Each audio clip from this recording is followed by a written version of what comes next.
సంపూర్ణ రామాయణం సులభ శైలిలో వానరసేనను చూస్తున్న రావణుడు.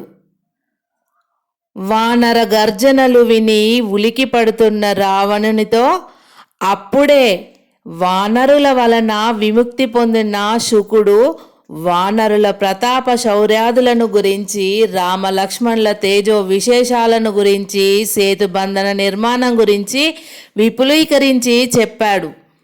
రావణుడు శుకుని వెంట పెట్టుకొని తన భవనం మీదికి ఎక్కాడు. లంకలో అత్యున్నతమై త్రికూట పర్వతంతో సమానంగా ఉన్న తన భవనం మీద నిలిచి రావణుడు అబ్బురపాటుతో సముద్ర తీరం వైపు చూశాడు. సర్వలోక భయంకరుడైన రావణునికి కూడా ఆ వానర సేనను చూడగానే కొన్ని క్షణాలు గుండెలు జల్లుమన్నాయి. సముద్రం పొంగి వచ్చినట్లు ఉన్న వానరసేన సువేలాచలం చుట్టూ విడిది చేసి ఉండడం చూసి రావణుడు శుకునితో ఆ వానరులలో ప్రసిద్ధులెవరో చెప్పమని కోరాడు. శుకుడు ఇలా చెప్పసాగాడు. రావణ సార్వభౌమ, అదిగో వానరసేనలను గరుడ వ్యూహంగా నిలిపి తాను లక్షల మంది వానరులతో హృదయస్థానంలో నిలిచి ఉన్న వీరుడు నీలుడనే వానరసేన నాయకుడు. అతడు దృఢమైన శరీరం కలవాడు. పిడికిటి వేటుచే పిడుగులనైనా నరికివేయగల సామర్థ్యం కలవాడు. ఇక ఆ సేనాధిపతికి రక్షకులుగా 2,00,000 మంది కపివరులచే పరివేష్టింపబడినవాడు. వానర రాజ యువరాజు పట్టభద్రుడు, వాలి కుమారుడు, సుగ్రీవునికి ప్రియమైన వాడు అయిన అంగదుడు. అతడు తండ్రితో సమానమైన బల సంపత్తి కలవాడు. అంగదుని పక్కన అపార వానసేనలతో నిలుచుని లంక మీదికి ఎప్పుడెప్పుడు లంఘింతునా అని ఉరకలు వేస్తున్న మహావీరుడు, నిర్మాణాత్మకమైన యుద్ధ తంత్రాలు తెలిసిన నలుడు. అతడే సేతువును నిర్మించాడు. ఆ నలుని ప్రక్కన ఉన్న వానరులందరూ ఎర్రని మూతులు కలిగిన పసుపచ్చని తోకలతో భీకరంగా ప్రకాశిస్తున్నారే, వారు చందన పర్వత నివాసులు. సుగ్రీవాజ్ఞ ప్రకారము తమ ప్రభువైన నలునితో కలిసి మన మీదికి యుద్ధానికి వచ్చారు. అదిగో వెండి కొండల వానరసేన వాహినిలో ప్రకాశిస్తున్న మహావీరుడు శ్వేతుడు. ఇతడు భయంకరమైన పరాక్రమవంతుడు. అతని ప్రక్కన ఉన్న సాహసి గోమతీ తీరం నందుగల 10,00,000 మంది వానరులకు అధిపతి అయిన కుముదుడు. రామకార్యం నిర్వహించడానికి సుగ్రీవుని ఆహ్వానం అందుకొని వచ్చాడు. ఆ కుముదుని వెనక భాగాన ఉన్న వానర శేఖరుడు దంభుడు. ఇతడు వింధ్యా పర్వతంలోని వానరులందరికీ రాజు, మహావీరుడని ప్రసిద్ధిగాంచినవాడు. ఇతని వెంట 20,00,000 మంది వానరులు వచ్చారు. ఇక దంభుని ఎడమ వైపు ఉన్న వీరుడు శరభుడు, సాల్వేయ పర్వతంలోని శాకాచరులకు ప్రభువు. తన సేనలతో రాముని సేవ కోసం వచ్చాడు. దంభుని కుడివైపున ఉన్న వానర నాయకుడు పనసుడు. గుహ్య పర్వతంలోని తన 10,00,000 మంది అనుచరులను వెంటబెట్టుకుని వచ్చాడు. ఆ పనసుని వెనక ఉన్నవాడు వినతుడనే వానరరాజు. ఇతడు పర్లా నది తీరాన గల 10,00,000 మంది కోతులతో వచ్చాడు. అతని వెనక ఉన్నవాడు క్రోధవీనుడనే వానరవరుడు. అతడు మలయ పర్వతంలోని వానరులందరికీ రాజు. ఆ క్రోధనుని కుడి భాగాన నిలుచుని ఉన్న వానర శ్రేష్ఠుడు గవయుడు. అతడు సంకోచ పర్వత నివాసులైన వానరులతో కలిసి మన మీదికి యుద్ధానికి వచ్చాడు. అదిగో ఆ వైపున తలలు పైకెత్తి నిక్కి నిక్కి లంకను కోపదృష్టులతో చూస్తున్న లక్షల కొలది భల్లూక సైన్యాలను చూడు.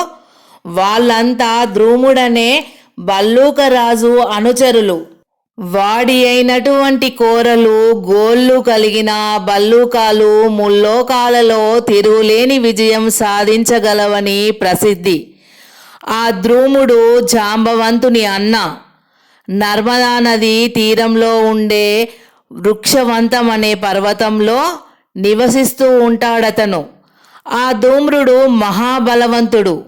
అటు ప్రక్కన ఉన్నవారే మైందుడు ఇంకా ద్వివిధుడు అనే వీర వానరులు, వారు సుగ్రీవుని మంత్రులు. అటు చూడు, పృష్ఠభాగాన నిలిచిన వాడే నిఖిల వానరేశ్వరుడైన సుగ్రీవుడు.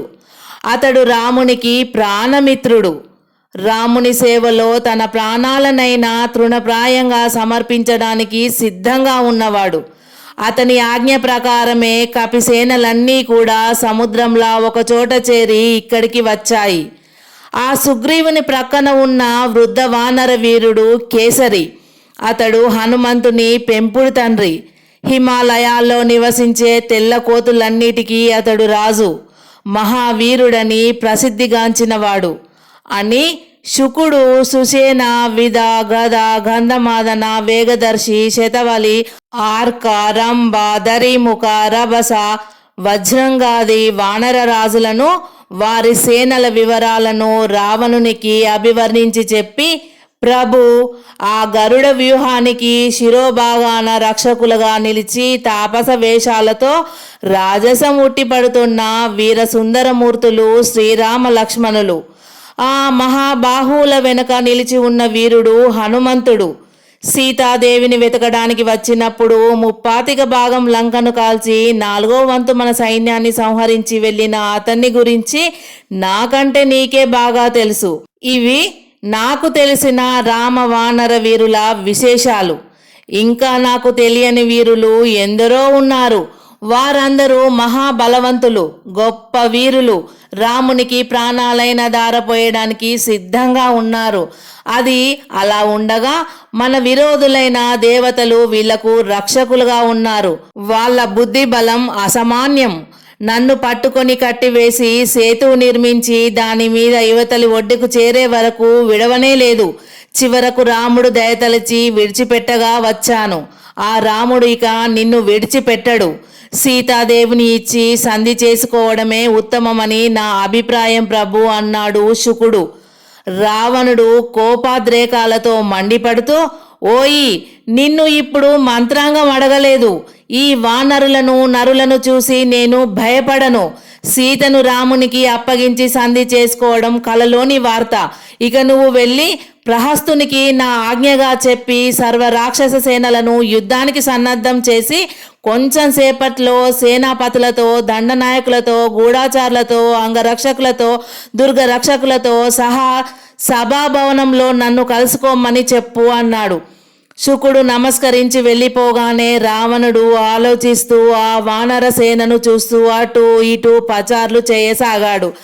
ఆ సమయంలో వానరసేన పుచ్చభాగమందు నిలిచి ఉన్న సుగ్రీవుడు అంతఃపుర ఉపరి భాగాన నిలిచి ఉన్న రావణుని చూడగానే కోపం పట్టలేక రివ్వున ఎగిరి వచ్చి రావణుని మీద పిడుగులా పడ్డాడు. ఓరి దుష్టదానవా, సీతాదేవిని అపహరించి మా శ్రీరామచంద్రునికి తీరని దుఃఖం కలిగించిన నిన్ను చిత్రవధ చేస్తాను, కాచుకో అని సుగ్రీవుడు రావణుని మీదికి దూకి అతని కిరీటాలు, భుజకీర్తులు, మణిమయములైన తారాహారాదులు, విలువైన కంఠహారాలు నేలపడేటట్టు అతన్ని విరుసుగా కింద పడదోశాడు. రావణుడు రోషోగ్రుడై సుగ్రీవుణ్ణి మార్కొన్నాడు. కొంత తడవు రావణ సుగ్రీవులు ఆ భవనం మీద భీకరంగా పోరాడిన తర్వాత శ్రీరామ ప్రయుక్తమైన ఒక దివ్య బాణం వచ్చి సుగ్రీవుణ్ణి వెనక్కు తీసుకొని వెళ్ళింది. రావణుడు నిట్టూరుస్తూ భవనం దిగి కిందికి వెళ్ళిపోయాడు. సుగ్రీవా, విరోధిని చూడగానే అంత తొందరపాటు కూడదు సుమా. యుద్ధం ప్రారంభించక ముందు సంధి సందేశం పంపడం వీరుని ధర్మం. నేను అంగదుణ్ణి రావణుని వద్దకు దూతగా పంపదలుచుకున్నాను. ఈలోగా యుద్ధం ప్రారంభించకూడదు అన్నాడు శ్రీరామచంద్రుడు. ప్రభు, మా జానకీదేవిని అపహరించిన ఆ నీచ రాక్షసుని చూడగానే కోపం ఆపుకోలేకపోయాను. నువ్వన్నట్లు అంగదుణ్ణి దూతగా పంపడం శ్రేయస్కరమే అన్నాడు సుగ్రీవుడు. అనంతరం రాముని ఆజ్ఞ ప్రకారం అంగదుడు వానరసేన నుండి రివ్వున అంతరిక్షానికి ఎగసి లంకాపురాభిముఖంగా వెళ్ళాడు.